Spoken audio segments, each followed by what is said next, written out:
खुदा तुझे किसी तूफान से आशना कर दे। अर्ज किया है, खुदा तुझे किसी तूफान से आशना कर दे कि तेरे बहर की मौजों में इज़्तराब नहीं। Hello guys, heartly welcome to Zulfi spoken English channel on the eve of Merry Christmas and of course upcoming New Year 2021. The topic of today's video lecture is optative sentences, जिन्हें हम हिंदी में इच्छावाचक वाक्य कहते हैं। ऑप्टेटिव सेंटेंसेस, और इन वाक्यों में कुछ खास भाव हैं, कुछ इमोशंस हैं जो निहित होती हैं, और वो है जिसके अंदर स्ट्रॉन्ग डिजायर या विश होती है, इच्छा होती है, ख्वाहिश होती है, आरजू होती है, तो इसमें ये छिपी होती है। और दूसरी चीज, दूसरा भाव जो छिपा होता है वह होता है ब्लेसिंग, अर्थात आशीर्वाद या वरदान। और तीसरा इसके अंदर छुपा हुआ भाव होता है कर्स, यानी किसी को शाप देना, बद्दुआ देना, यानी दुआ और बद्दुआ, दुआया कलमात और बद्दुआया कलमात। तो ये चीजें, ये भाव छिपे होते हैं। और अगर हम इन वाक्यों की आइडेंटिफिकेशन की बात करें तो दरअसल इन वाक्यों की दो आइडेंटिफिकेशंस हैं। पहली आइडेंटिफिकेशन वाक्यों के शुरू में, हिंदी वाक्यों के शुरू में ईश्वर करे, भगवान करे, अल्लाह करे, खुदा करे, ये शब्द विजिबल भी हो सकते हैं और इनविजिबल भी हो सकते हैं। यानी इनका यूज हो भी सकता है, नहीं भी हो सकता, क्योंकि ये डिपेंड करता है हमारे मूड के ऊपर, हमारे इंटेंट या इंटेंशन के ऊपर, हमारी नीयत के ऊपर, कि हम जब कोई भाव आवेश में आते हैं अपने मन में, किसी के लिए अच्छा भला सोचने के लिए या बुरा सोचने के लिए या दुआ देने के लिए, तो ये ऑप्टेटिव सेंटेंसेस का जन्म होता है। और दूसरी आइडेंटिफिकेशन वाक्यों के अंत में ओ, ए या ये, ओ या ए या ये, खुदा तुझे किसी तूफान से आशना कर दे। फलो फूलो, तुम अपनी मंजिल पर कामयाबी के साथ पहुंचो। अल्लाह हमारी जिंदगी में रहमतों के निज़ूल फरमाए, अल्लाह आपकी लाइफ के अंदर खुशियां बखेर दे। इस तरह के वाक्य जिसमें हम विश करते हैं या ब्लेसिंग करते हैं, यानी वरदान देते हैं, या फिर बद्दुआ देते हैं, अल्लाह उसका बेड़ा गर्क कर दे, अल्लाह उसका रास्ते में एक्सीडेंट कर दे, इस तरह के सेंटेंस, उस पापी की रास्ते में मृत्यु हो जाए, इस तरह के वाक्यों को हम ऑप्टेटिव सेंटेंस कहते हैं। तो इन वाक्यों की वजाहत में एक नए जाविये से करना चाहूंगा। I give you an entirely different explanation. जो मुख्तलिफ एक्सप्लेनेशन है, जो वजाहत है, वो मैं दो स्ट्रक्चर के तहत करना चाहूंगा। स्ट्रक्चर 1, जिसे हम कहते हैं इनडायरेक्ट इन्वॉल्वमेंट ऑफ गॉड, ईश्वर का अप्रत्यक्ष रूप से शामिल होना, यानी अप्रत्यक्ष रोल प्ले करेगा ईश्वर, इसमें डायरेक्टली इन्वॉल्व नहीं होगा। इसे हम स्ट्रक्चर 1 को कहते हैं इनडायरेक्ट इन्वॉल्वमेंट ऑफ गॉड। और इसके तहत जो स्ट्रक्चर है वह ये है, सबसे पहले यूज होगा may plus subject plus main verb की first form plus remaining part.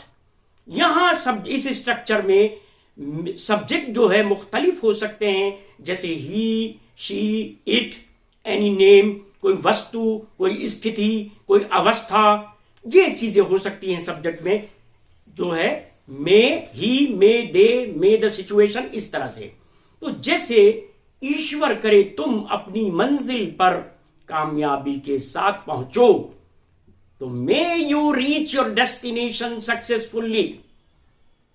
दूसरा एग्जाम्पल देना चाहूंगा इस स्ट्रक्चर के तहत, स्ट्रक्चर 1 के तहत, मे ही लिव लॉन्ग, ईश्वर करे वह लंबी उम्र जिए, या may you have remarkable success in your life, ईश्वर करे आप अपने जीवन में उल्लेखनीय सफलता पाएं, या ये कहें हम सफलता आपके कदम चूमे, मे सक्सेस किस your feet.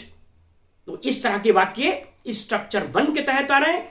May the situation turn for the better, बेहतर हो जाए स्थिति। May the patient recover soon, मरीज जल्दी ठीक हो जाए। और इस तरह से may you marry a decent wife, खुदा करे, ईश्वर करे आप एक सुशील, आपको एक सुशील पत्नी मिल जाए या सुशील पत्नी से विवाह करें।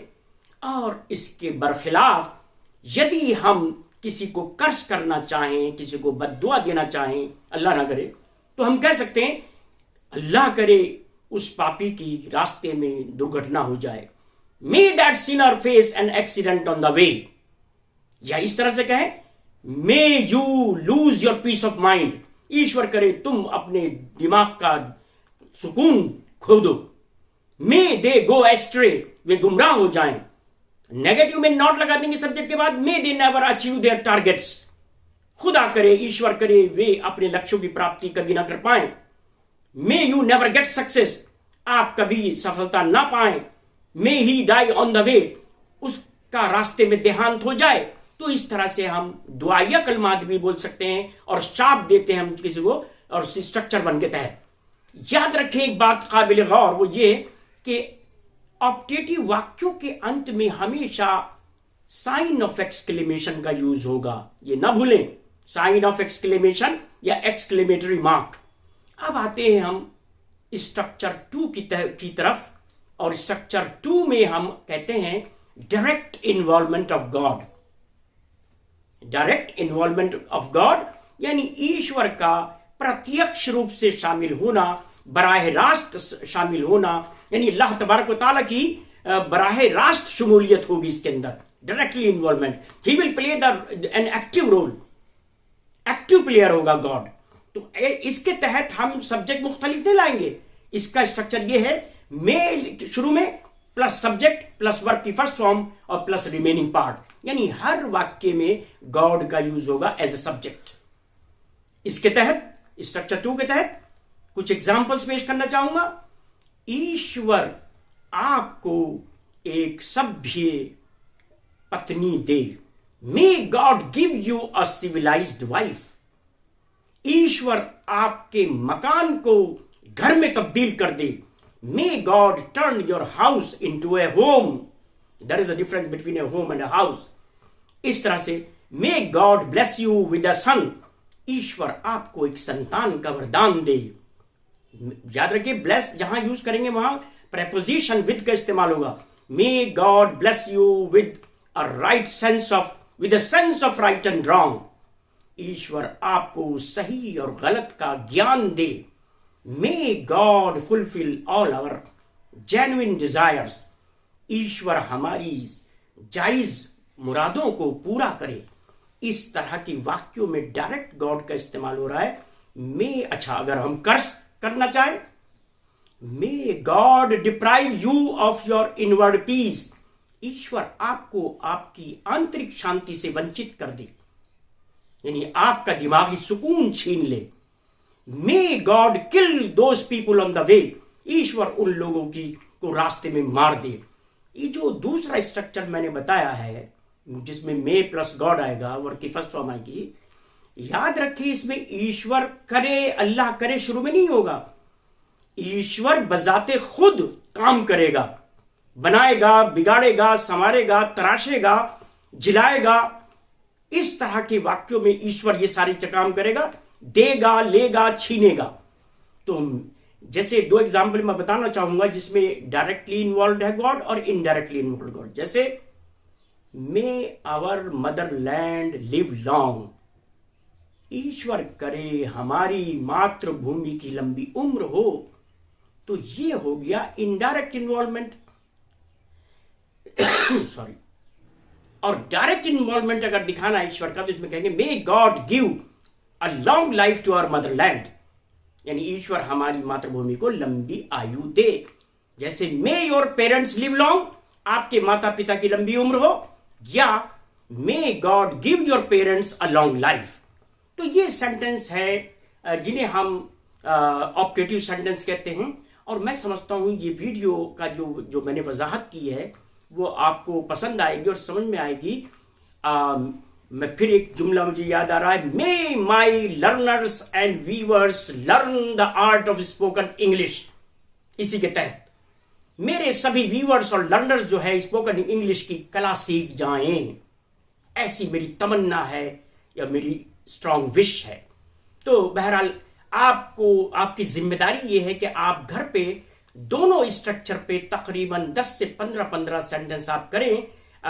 You can easily master the art of spoken English as far as this structure और these structures are concern, and hopefully you will share this video with as many friends as possible, and don't forget to subscribe to my channel, and may you be happy in the new year.